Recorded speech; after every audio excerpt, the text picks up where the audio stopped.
제가 올리고 방송은 제가 올리고.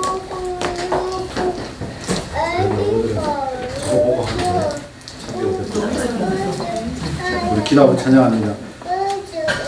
종료주의를 예수의 이름으로 지내며 오후 예배로 주님 앞에 모였습니다. 나의 죄가를 감당하신 그 주님을 기억하는 시간 되게 하시고 찬양할 때 십자가의 은혜가 우리들과 늘 함께 할 수 있도록 도와주옵소서. 찬양하며 회개하게 하시고 하늘문을 여시고 부어주시는 신령한 은혜를 덧입는 귀한 시간 되게 도와주옵소서. 예수님 이름으로 기도드렸습니다. 아멘. 찬미 500 우리 찬양합니다. 찬미 500 232장 우리 찬송입니다. 겟세마니 공전 찬양합니다.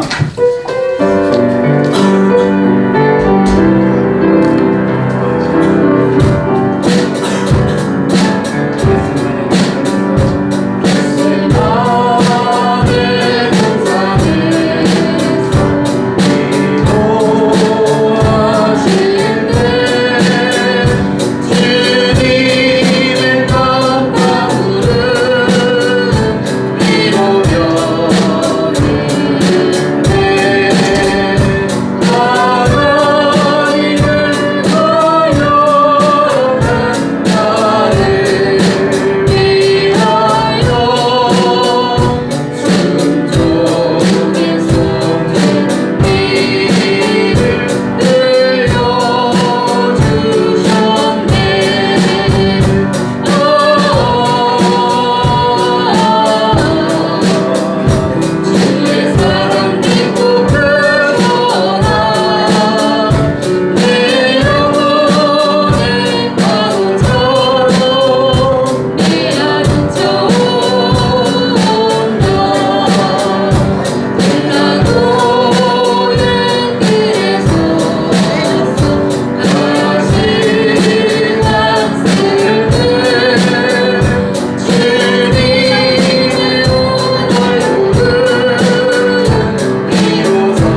방치 소리가 오늘날 우리의 삶을 올바로 세워나갈 수 있도록 힘쓰시기 바랍니다.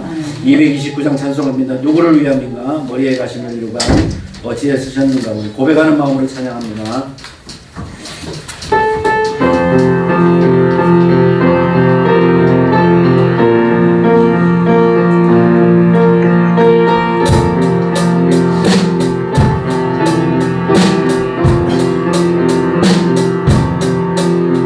어찌해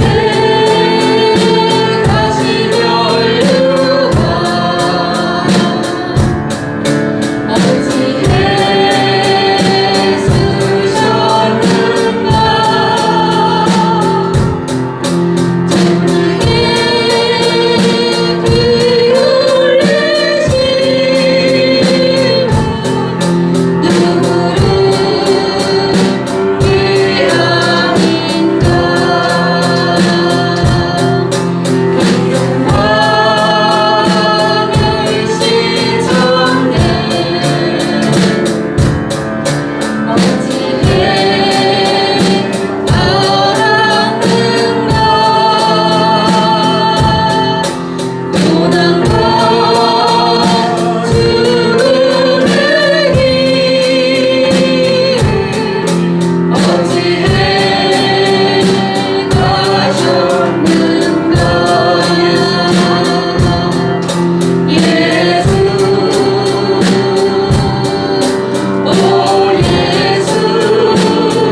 328장 갈보리 십자가의 주님을 우리 찬양합니다.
영광 찬양제 22장 부른 후에 최창렬 전사님 기도해 주시기 바랍니다. 기도 맡은 권정숙 권사님 몸살이 많이 좀 심하셔요. 그래서 한절에 못 나오실 줄 알았는데 나왔다가 들어가셨네요. 영광 찬양제 22장입니다. 예수 예수 오직 예수님뿐.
은혜를 진실로 감사함을 드립니다. 죄로 말미암아 죽을 수밖에 없던 우리들을 지극히 사랑하셔서 그의 외아들 예수 그리스도를 이 땅에 보내주심으로 내가 죽어야 할 그 자리에 대신 죽게 하시고 또한 그 예수 그리스도의 보혈의 능력의 은혜로 우리를 구원하여 주셨으니 더욱 감사함을 드립니다.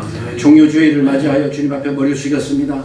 심령들이 새로워지게 하시고 고난주간의 한 주간의 삶을 통하여서 2000년 전에 십자가에 주님을 못 박았던 그 망치 소리가 한 주간을 나의 삶을 이끌어가게 하시고 새롭게 하는 능력이 나타날 수 있도록 주님 도우시고 역사하여 주옵소서. 하나님, 나의 의가 마치 하나님의 의인 양 남들을 판단하고 또 판가름하며 시기하며 질투하며 미워하였던 것들 아버지 하나님 앞에 내어놓습니다. 용서하여 주옵소서. 이 죄인이 먼저 주님 앞에 머리 숙여오니 하나님 받아주시고 용서하여 주옵소서. 그래야 아버지 하나님 앞에 올바른 삶을 살기에 더욱더 열정을 다할 수 있도록 주님 도우시고 이끌어 주시옵소서. 나를 위하여 십자가에 달려 돌아가신 그 주님의 은혜가 나를 살게 하여 주옵소서. 그 주님을 소망하는 소망이 내 안에서 끊이지 아니하도록 주님 도와주시고 죄의 속성을 쫓아 따라가는 내 육신을 영의 속성을 쫓아갈 수 있도록 훈련시키며 다듬어 갈 수 있도록 성령 하나님이 나를 붙들어 주시기를 원합니다. 하나님 귀한 교회를 세워주시고 하나님의 귀한 일들을 감당할 수 있도록 은혜 주셨으니 감사함을 드립니다. 하나님의 빈자리가 많습니다. 채워주시기를 원합니다. 기도하고 있사오니 응답하여 주시옵소서. 준비되어진 영혼들을 보내주시옵소서. 갈 바를 몰라 헤매는 영혼들을 보내주시옵소서. 그들로 하여금 아버지 하나님의 귀한 자녀로 양육되어지는 귀한 자리가 될 수 있도록 하나님 붙들어 주시고 역사하여 주시기를 간절히 빌고 원합니다. 교회와 성도들 위해 함께하여 주시기를 원합니다. 상한 마음이 있습니까? 이 시간 찾아가셔서 머리끝부터 어루만져 주시고 발끝까지 역사하여 주시기를 원합니다. 치유하게 하여 주시기를 원합니다. 새 은혜가 충만할 수 있도록 도와 주시기를 원합니다. 예수의 이름으로 악한 영의 세력들이 그들의 삶 가운데서 떠나가게 하시고 성령 하나님이 함께할 수 있도록 도와주옵소서. 정신을 흐리게 하고 마음을 흐리게 하며 무서운 마음을 심어다주는 악한 영의 세력이 예수의 이름으로 물러가게 하시고 성령 하나님의 능력의 삶을 지도해 나갈 수 있도록 주님 도우시고 이끌어 주옵소서. 십자가 아래 고백하였던 처음 그 시간 신앙을 다시 한번 기억하는 한 주간이 되어질 수 있도록 우리 교회와 성도들을 붙들어 주시옵소서. 새벽기도 총진부를 시작합니다. 새벽을 깨우리라고 하셨던 그 하나님의 능력을 맛보는 시간 될 수 있도록 도와주옵소서. 교회를 찾는 영혼들과 동영상으로 예배드리는 그 성도들 모두들에게 성령의 은혜와 하늘문을 여시고 신령한 은혜를 부어주시는 새벽의 시간들로 채워질 수 있도록 주님 도와 주옵소서. 십자가를 지고 가신 그 주님을 기억하며 힘들어도 새벽을 지켜나가는 한 주간이 될 수 있도록 주님 도와 주옵소서. 이 시간도 말씀을 전하시는 목사님의 능력을 더하시기를 원합니다. 증거되어지는 말씀이 나를 살게 하여 주시옵소서. 말씀 안에 굴복할 때에 회개의 영이 임하게 하시고 회복의 영이 임하게 하시고 능력의 영이 임할 수 있도록 주님 도와주시기를 원합니다. 말씀에 아멘하는 자들이 하나님을 만나며 구원을 맛보는 귀한 시간 될 수 있도록 주님 도우시고 역사하여 주시옵소서. 하늘의 권세와 권능을 출발하던 입혀 주시옵소서. 하나님의 권능이 나타나는 말씀의 시간이 될 수 있도록 도우시고 역사하여 주시옵소서. 악한 영혼들은 나사렛 예수의 이름으로 물러가게 하시고 성령 하나님이 예배 마치는 시간까지 함께하여 주시옵소서. 예수님 이름으로 기도드렸습니다. 아멘.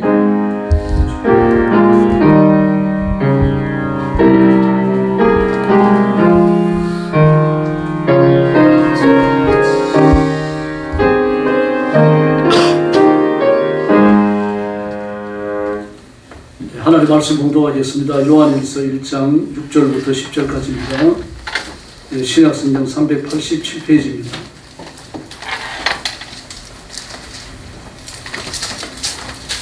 요한일서 1장 6절부터 10절까지입니다.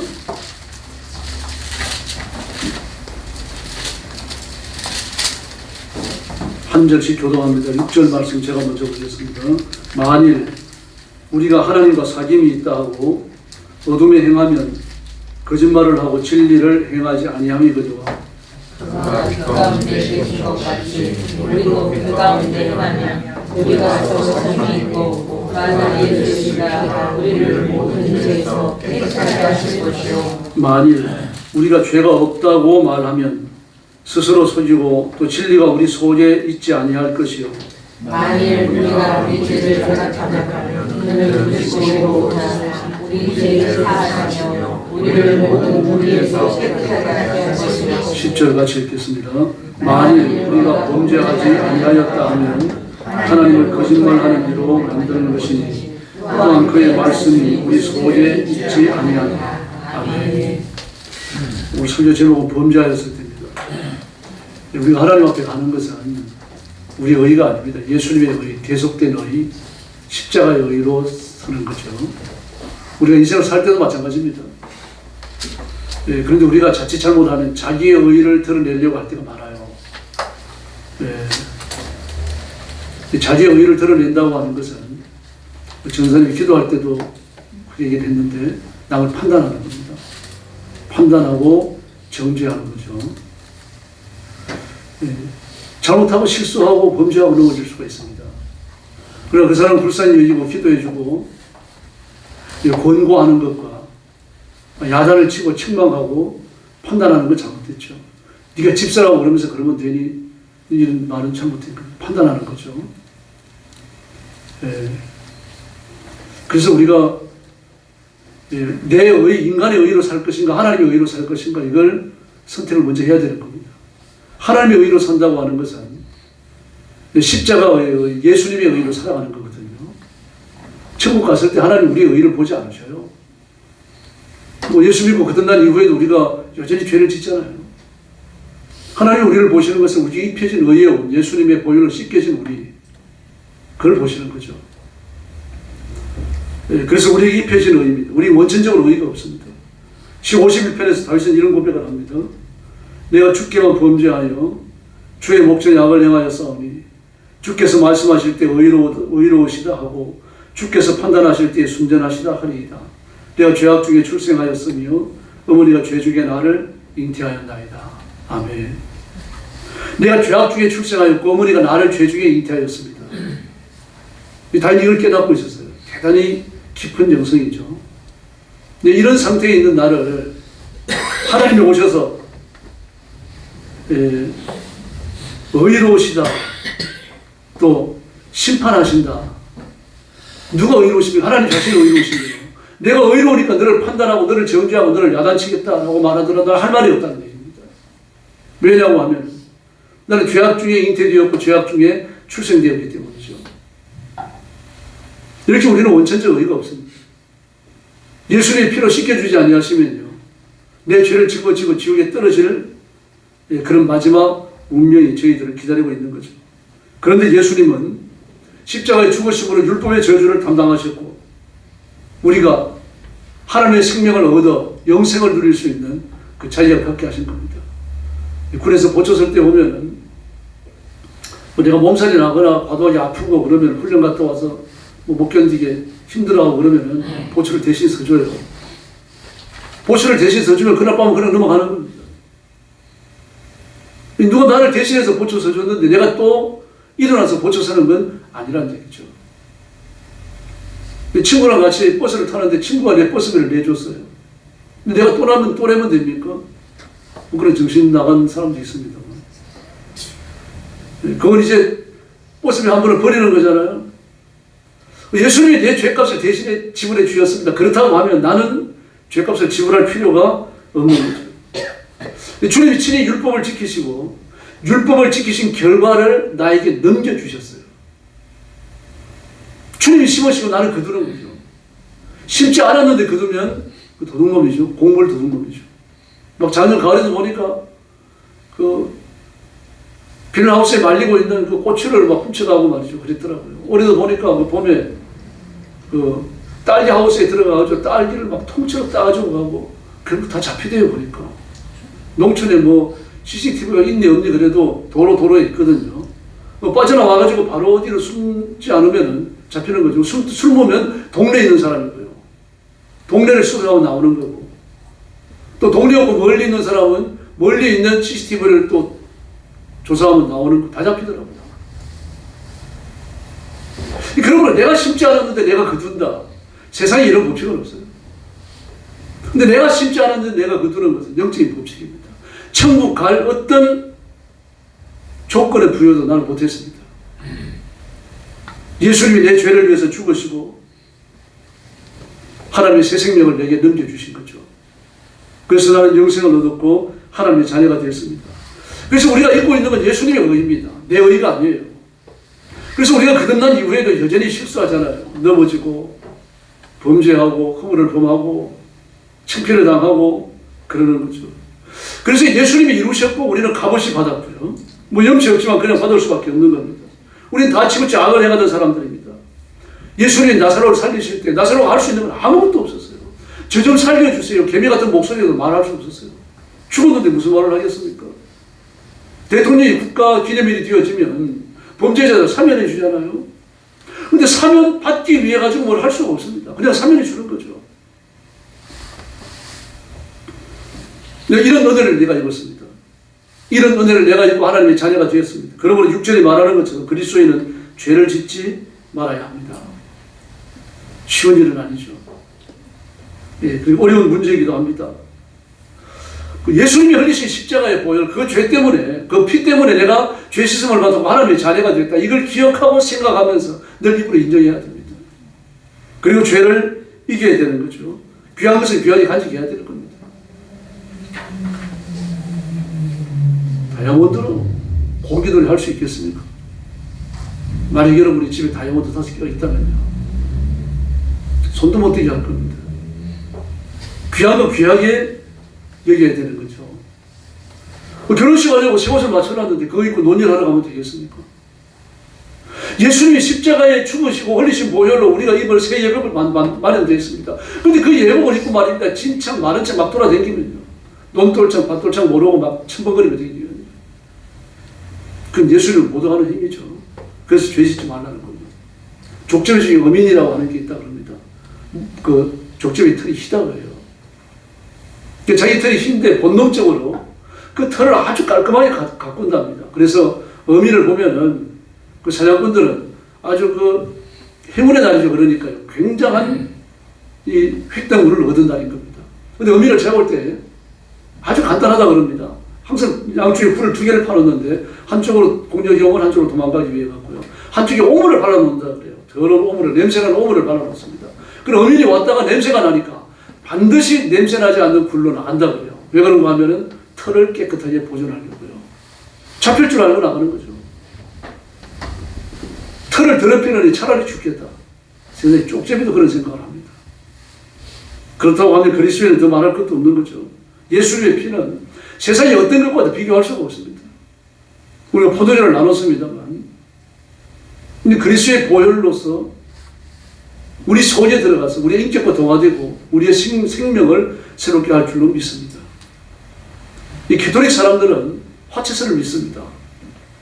그 포도주를 마시는 순간 바로 예수님의 피가 되고 떡을 나누는 순간 바로 예수님의 몸이 된다고 말합니다. 바로 바뀐다는 얘기예요. 근데 우리는 그걸 믿지 않습니다. 음식을 먹으면 우리 몸속에 들어가 소화되고 자양분이 되고 육신과 동화되는 거죠. 인호, 표호의 의미를 지니는 겁니다. 이제 쌓인 것 같은 거예요. 졸업을 증명하려고 하면 졸업증명서를 떼야 되는 거죠.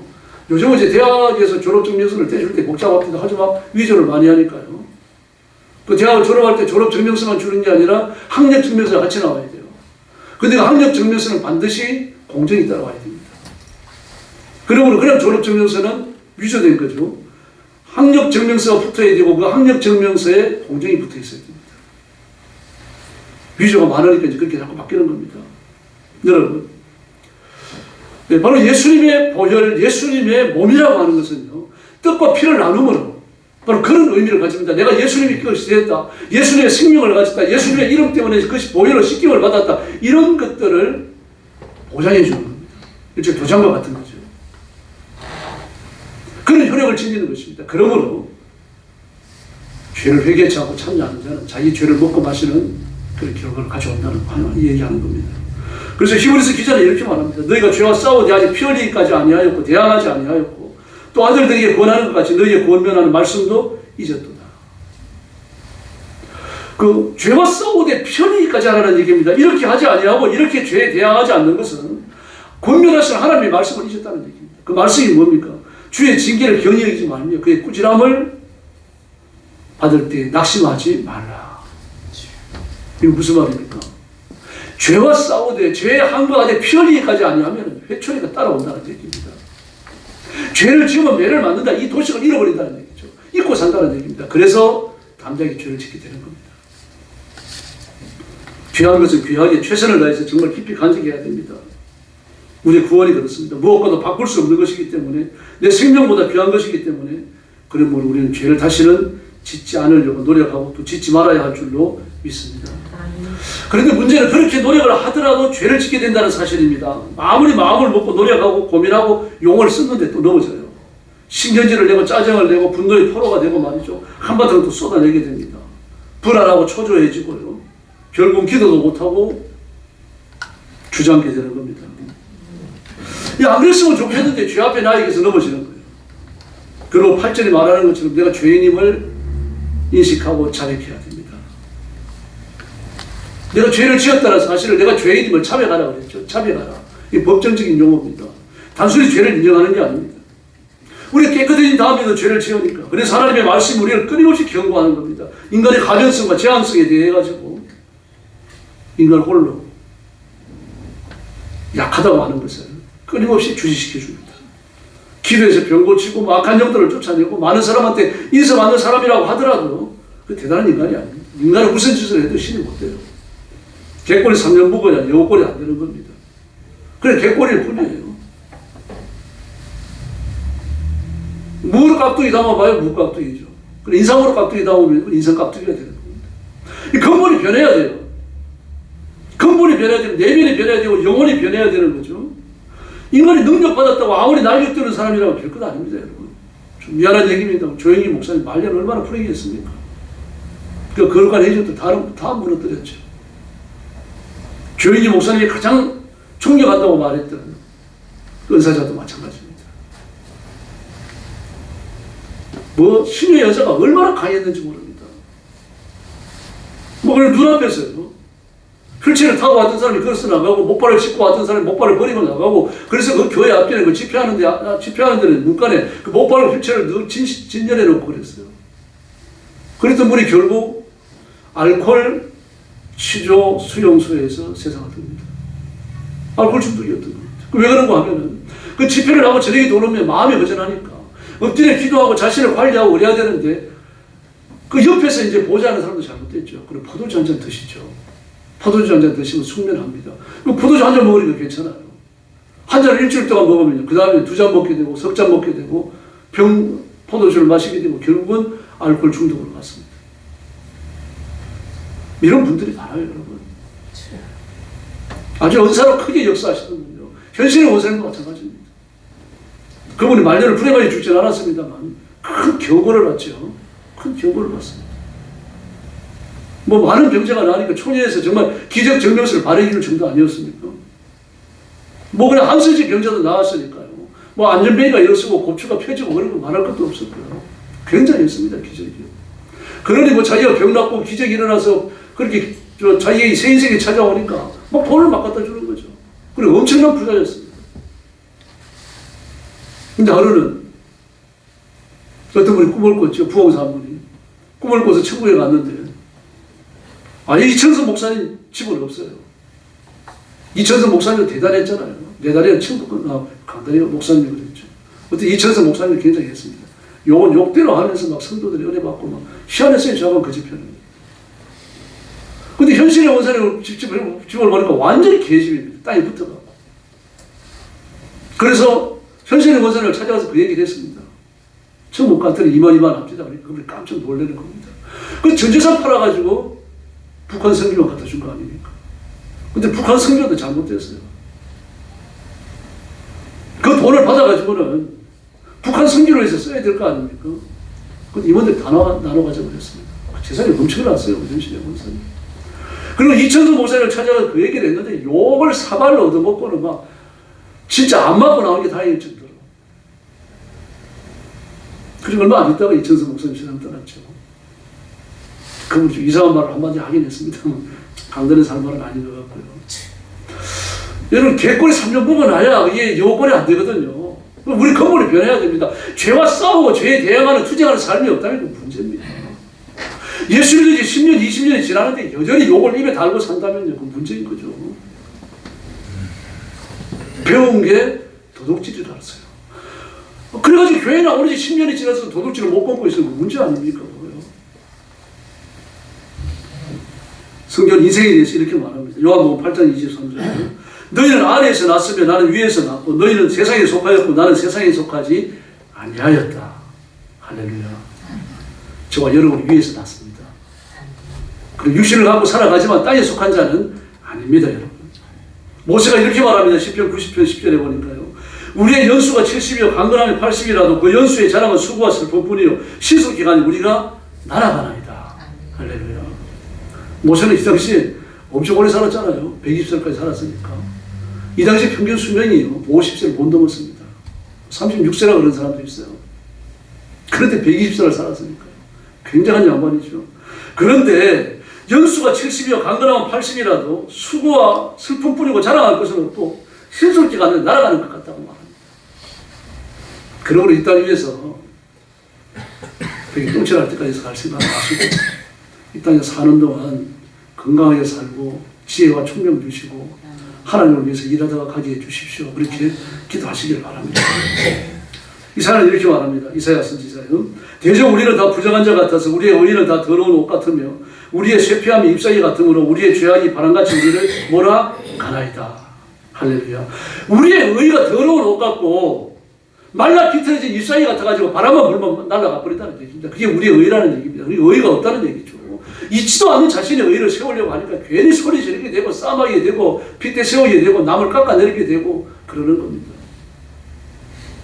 이게 인생의 현주소입니다. 그러므로 아무리 깨끗한 사람이라고 해봐야 하나님 앞에 서면은 더러운 거죠. 그래서 죄인임을 인정하고 하나님 이제 잘못했습니다. 그래서 울어야 됩니다. 핑계하면 하나님께서 진노하십니다. 창세기 3장을 보면 뭐라 그러십니까? 아담 하와를 찾아가셨어요. 너는 내가 너한테 먹지 말라고 한 선악과를 먹었느냐? 그랬더니 아담이 이렇게 대답합니다. 하나님이 주셔서 나와 함께 하신 여자 그가 그 나무 열매를 내게 주었으므로 내가 먹었나이다. 또 하와한테 묻습니다. 너는 왜 먹었느냐? 뱀이 꾀임으로 내가 먹었습니다. 아무도 가슴을 치는 사람이 없어요. 아무도. 그걸 아담은 어떻게 말합니까? 하나님이 내게 주신 여자가 먹으라 해서 먹었습니다. 하나님께 돌렸습니다. 죄의 결과를, 죄의 원인을. 이게 인간입니다, 여러분. 그러나 갈릴리 바다에서 부활의 주님을 만난 베드로는 어떻습니까? 가냐바의 뜰에서 신문하시는 예수님, 그 예수님을 부인하고 저주하고 맹세까지 해버렸잖아요. 이 죄가 그를 가슴 아프게 만들어요. 그 주님을 만났을 때 이걸 인정을 합니다.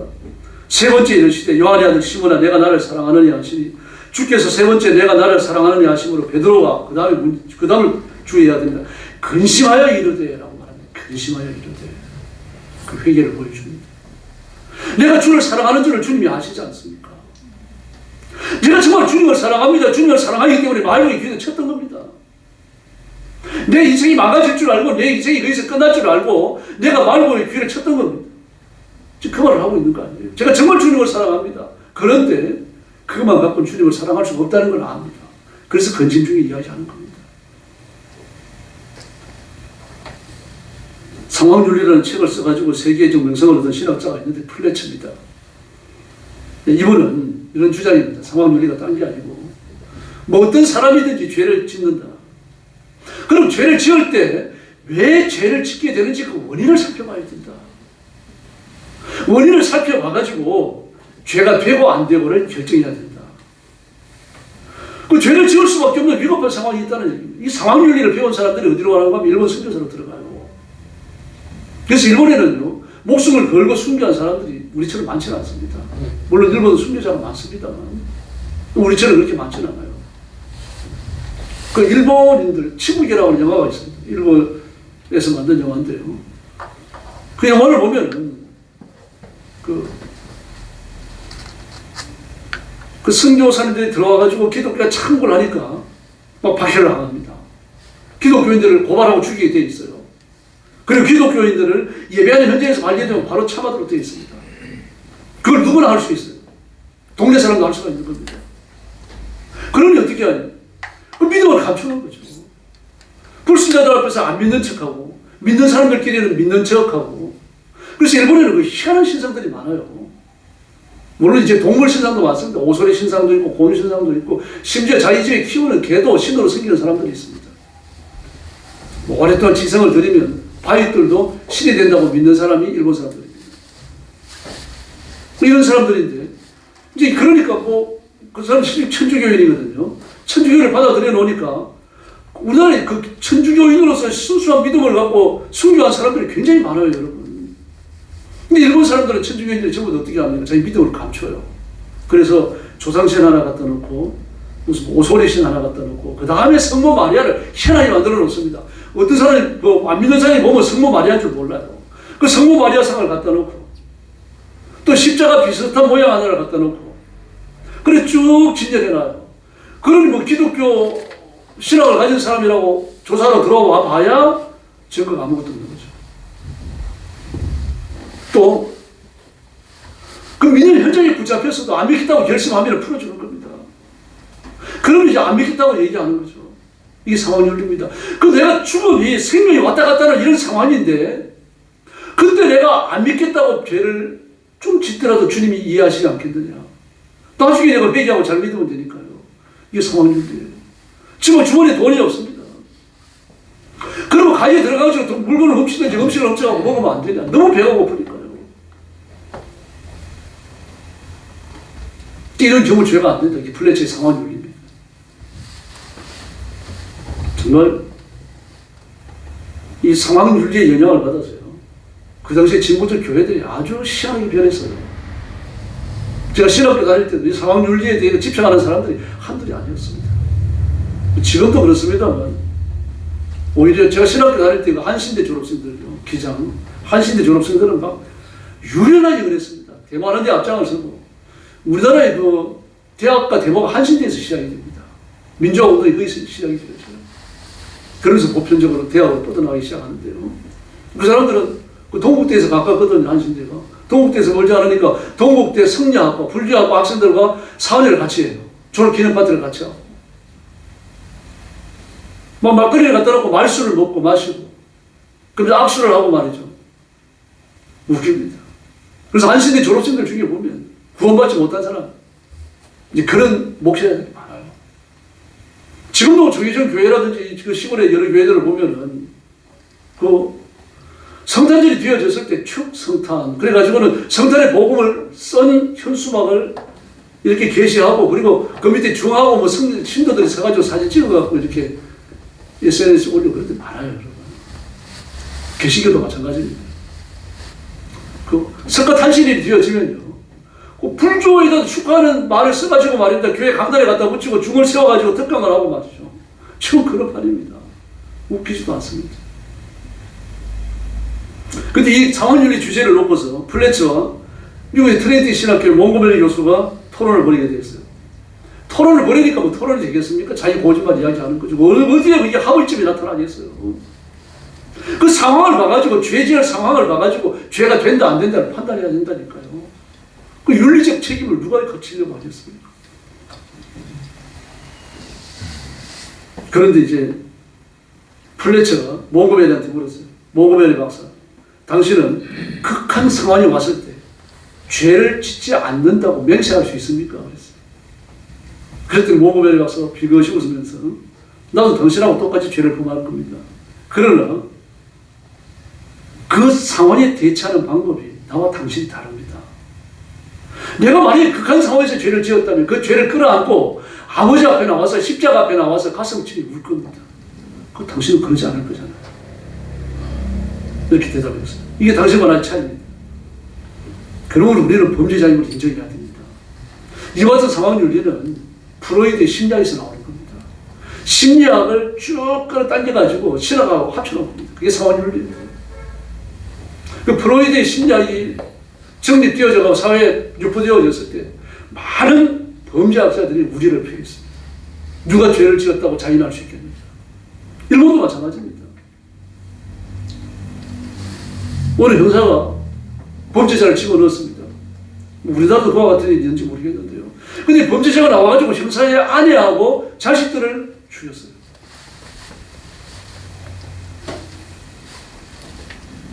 술을 많이 먹고 가가지고요. 마약도 좋아하고. 그리고 그의 변호를 받은 사람은 심신미약이라고 주장을 한 겁니다. 심신미약이 먹혀 들어가가지고요. 징역 3년에 집행유예 1년밖에 안 받았습니다. 결국은 형사가 그를 찾아가 죽여요. 그또 잡혀들어갑니다. 살인죄. 뭐 이러면서 자기가 뒤죽박죽이 되는 거죠. 이런 예가 한두 가지가 아닙니다. 일본에는요. 심지어 자기 어머니를 죽이는 애들도 있어요. 근데 13살짜리, 촉법소년이지 우리로 말하면요. 13살짜리여가지고요. 그냥, 이 말하자면 누가 와가지고 상담만 해줘요. 한 주일에 한 번씩요. 6개월 동안. 그리고 끝나버리는 겁니다.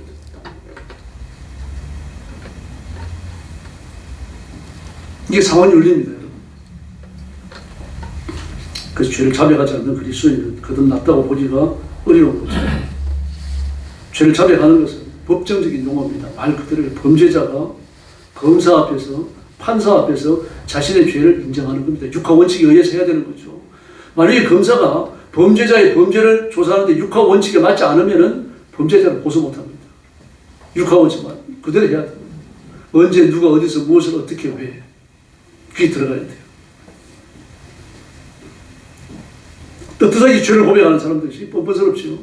이 사람들은 도덕 폐기론자들입니다. 예수님께서 내 죄를 사해 주셨으니까 지금 짓는 죄도 용서해 주실 것이고 앞으로 짓는 죄도 용서해 주실 것이고 나는 이미 의인이 됐다. 이미 사함을 받았으니까 죄를 지어도 죄가 아니다. 또 너희가 너희 죄를 자백하면 저를 믿보고 의로워서 우리를 모든 불의에서 깨끗이 가신다고 말씀하셨는데 이 죄를 자백하니까 나는 의로워진다. 말씀을 아주 못되게 써먹고 있죠. 이런 사람은 거듭난 사람이라고 볼 수 없는 거죠. 거듭나고 나면 가장 먼저 찾아오는 반응이 뭡니까? 죄에 대한 반응이죠. 죄에 대한 반응입니다. 도덕적 완전주의를 표방하는 이단들이 이 올무에 다 붙잡혀 있습니다. 우리가 분명히 그리스도의 보혈로 구원받았어요. 지금 죽는다면 저와 여러분이 갈 때는 천국밖에 없는 줄로 믿습니다. 그럼에도 불구하고 우리는 연약한 육신을 가지고 있어요. 그래서 죄를 짓고 넘어지는 겁니다. 더구나 세상의 인간이 마귀입니다. 우리의 육신은 세상에서 죄 짓는데 최적화되어져 있어요. 수시로 자신을 돌아보는 수밖에 없습니다. 그리고 부딪히는 모든 상황에서 이것이 어떻게 결단을 하고 어떻게 처리해야 하나님 앞에 영광이 될까 이걸 가지고 염려해야 되는 거죠. 그러므로 우리는 죄를 깊이 뉘우치고 철저히 고백하는 사람이 되어야 할 줄로 믿습니다. 죄를 죄인 줄 깨닫고 가슴을 치고 울어야 되고 다시는 죄를 안 짓겠다는 그런 결심을 가지고 있어야 됩니다. 바로 베드로가 무덤불가에서 두려움으로 뉘우쳤죠. 네.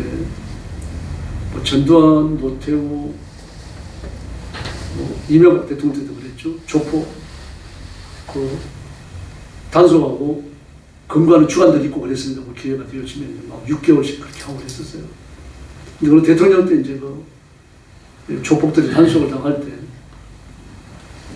나주의 시골에 나주 도심에 쭉 떨어진 시골에 있는 그 목사님 사모님의 남동생이 조포제예요. 아주 그 광주에서 유명한 조폭이 있더라고요. 조선대 나온 사람인데 학생 운동을 하다가 조폭으로 흘렀어요.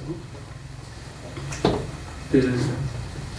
그리고 조폭이 좀 높은 자리에 있었고 잡히면 틀림없이 잡혀 들어가는 거죠. 붙들리면요. 그래가지고 자기 누이가 목사 사모고 이러니까 이제 그대로 도망을 간 거죠. 도망을 가서 이제 억지로 교회를 나가는 겁니다. 네, 그리고 아주 진실하게 믿는 것처럼 자기를 위장을 해요. 근데 조폭이 진실하게 믿는 것처럼 위장을 해봐야 얼마나 하겠습니까? 무서운 거죠.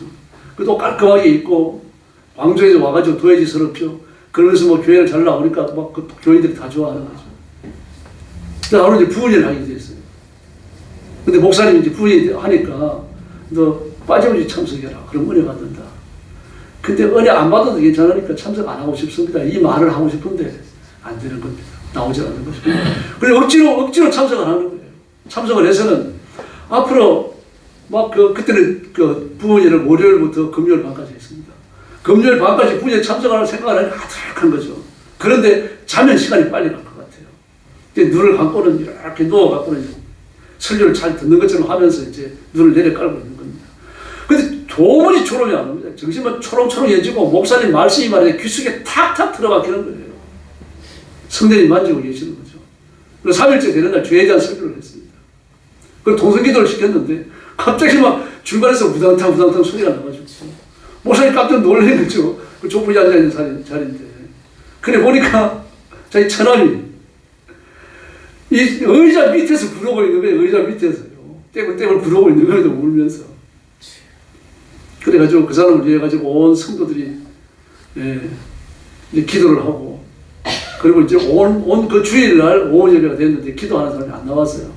그 부모님이 은혜 받는 걸 봤으니까 아무리 기도하시오 그랬습니다. 근데 좁은이니까 기도하다가 하나님 이 동네 온 전국에 사단아 나와버리라 완전히 박살내 주시고, 하늘이 그거밖에 없어지고요. 뭐 성도들이 웃었다가 은혜 받았다가 난리가 나는 거죠. 근데 교회 나온 지 얼마 안 되지만 그들 기도를 하더랍니다. 그렇게요. 성도들이 은혜 받고 사람이 변하면 조폭 완전히 단절해 버렸고요. 네. 사람이 이렇게 달라집니다. 예수 믿고 하나님의 자녀가 되고 나면 새 생명을 주시거든요. 우리가 가지고 있던 생명을 치료해주고 고쳐주고 뭐 이렇게 하는 게 아니라 완전히 새 생명, 하나님의 생명을 넣어주신단 말입니다. 그게 변화될 수밖에 없는 거죠. 그러므로 참된 회개가 없다면 그 스스로 속이는 겁니다. 오늘 본문도 말씀하잖아요. 죄 없다고 말하면 하나님을 속이는 거라 그랬죠. 하나님의 말씀에 대해 거짓말하는 거고 하나님을 속이는 것입니다. 10절이 말하는 것처럼 끝까지 고집한다면 죄 있다고 말씀하신 성령님과 하나님을 거짓말쟁이로 만드는 거라고 말합니다. 그런 경우는요, 8절과 10절에 시작하는 것처럼 그 속에 진리가 없어서 그렇다고 말합니다. 그래서 부인하고 나서 너 죄 많이 회개했니? 그러면 무슨 회개를 또 해? 날마다 회개하는데. 그런 사람이 있어요. 부인은 참석했지만 깊은 은혜가 없었다는 그런 증거입니다.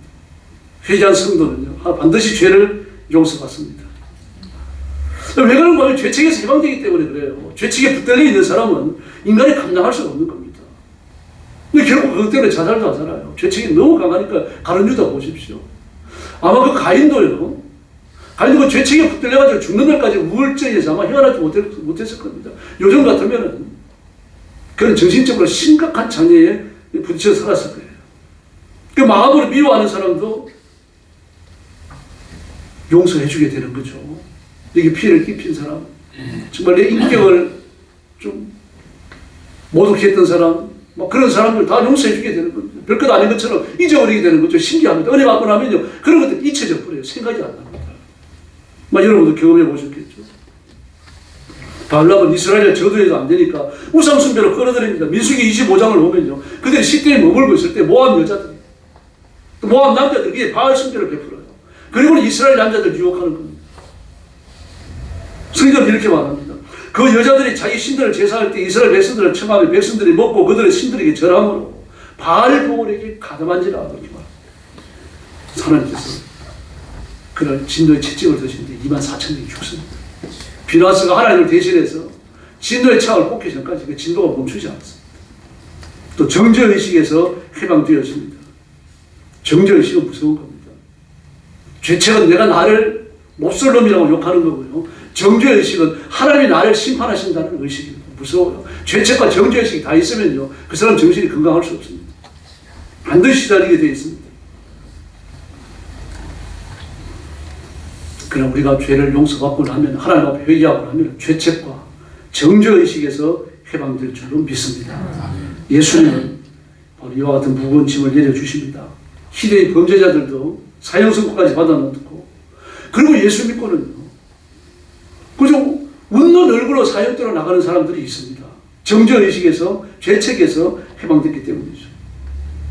우리를 죄에서 구하시고 심판과 사망에서 건지시는 예수님의 이름을 붙들고 죄를 이기는 성도, 의를 행하는 성도, 열심히 전도하고 선교하는 지혜로운 신부들이 되기를 예수님의 이름으로 축원합니다. 기도하겠습니다. 자비로우신 아버지 하나님 감사합니다. 우리가 이 땅에 발붙이고 살지만 하나님의 사람이며 하나님의 백성이며 하나님의 종인 것을 감사합니다. 더 이상 육체의 욕심과 정욕과 세속의 쾌락에 우리의 마음을 두지 않게 해주시고 예수님 바라보며 십자가를 의지하며 살아가도록 역사해 주시옵소서. 우리 온 성도들을 사로잡으시고 죄를 이기며 사단의 시험을 이겨내며 악한 영들의 유혹을 이겨내며 승리의 개가를 부르는 귀한 종들이 되게 하여 주옵소서. 걸어가는 그 인생의 걸음 한 걸음 한 걸음이 승리의 발자국이 되게 하여 주시옵소서. 가정마다 복을 주시고 온 가족이 예수 믿어 구원받으며 하나님의 복을 받아서 창대한 가정들을 이루게 하여 주옵소서. 교회도 하나님의 은혜로 새로워지며 번성해지며 모든 능력과 권능이 아낌없이 부어지는 교회, 하나님의 사심을 드러내는 뜨거운 교회가 되게 하여 주시옵소서. 자비하신 아버지, 우리 교회에 구원받아야 할 영혼들, 하나님의 말씀을 들어야 할 영혼들을 보내주시고 교회가 날마다 성장하는 큰 은혜를 더하여 주시옵소서. 자비로우신 주님, 4월달에 있는 국회의원 선거를 기억해 주시기를 원합니다. 주사파 공산주의자들이 국회에 들어오지 못하게 해주시고 공산주의의 주축이 되는 그런 당을 세우려고 하는 악한 계획도 성사되지 못하게 하여 주시기를 바랍니다. 하나님이 다스리시며 하나님이 보호하시며 하나님이 지키시는 대한민국이 되게 하여 주시옵소서. 사랑하는 성도들을 붙드시고 복 주시기를 원하옵고 예수님의 이름으로 간절히 기도 올리옵나이다. 아멘.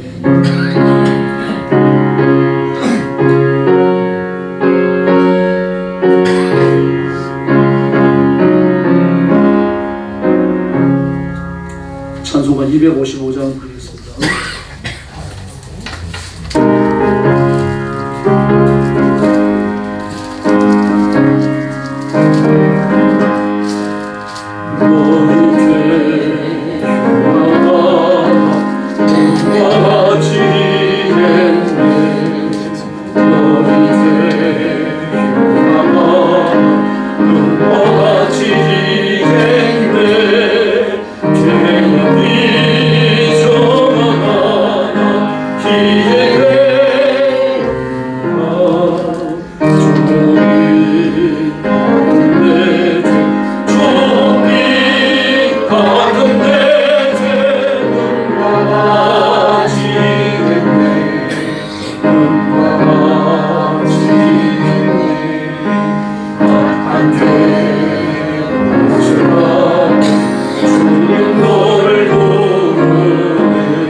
새벽기도 총진군 빠지지 마시고 전화하셔가지고 같이 모시도록 그렇게 하시기 바랍니다. 옆에 있는 분들하고 인사하겠습니다. 총진군 합시다. 할렐루야. 감사합니다. 네, 일교차가 심한데 건강 주의하시고요. 그리고 한동안 날씨가 굉장히 화창한 모양입니다. 그래서 옷 입는 거 좀 조심하시기 바랍니다. 네, 축도하겠습니다. 이제는 우리 구주 예수 그리스도의 은혜와 하나님 아버지의 극진하신 사랑과 성령님의 도우심과 인도하심과 교통하심이 종료주일 오후 예배를 드리며 고난의 예수님을 바라보며 죄 문제 해결하고 사단의 권세를 깨뜨리고 승리의 복과 하나님의 복을 한없이 누리기를 마음에 소원하는 사랑하는 모든 성도들 머리 위에 영원토록 함께 계실지어다. 아멘.